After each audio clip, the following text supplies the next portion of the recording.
Бала кезіндегі кумирің кім? Рональдиньо. Бірге ойнаған ең мықты ойыншы кім? Криштиану Роналду. Челсидің тарихындағы ең мықты ойыншы. Біреуін таңдау қиын. Таңдай алмай жатырмын. Көп ойыншы бар, бірақ тек осы ойын үшін Дидье Дрогбаны таңдаймын. Техникалық тұрғыда сен көрген ең мықты футболшы кім? Неймар.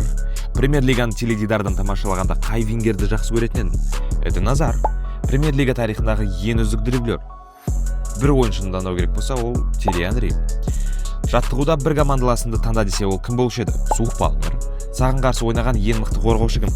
Кайл Уокер, Рональдиньо, әлде Криштиану Роналду? Криштиану, бірақ тек ойын барысында алып келетін нәтиже үшін ғана. Әйтпесе, Неймар әлде Дрогба? Неймар. Тьерри Анри әлде Эден Азар ма? Анри. Кайл Уокер немесе Кол Палмер? Кол Палмер. Криштиану Роналду әлде Неймар? Криштиану Роналду. Тьерри Анри ма әлде Суық Палмер ма? Тьерри Анри. Және Криштиану Роналду әлде Анри ма? Роналду.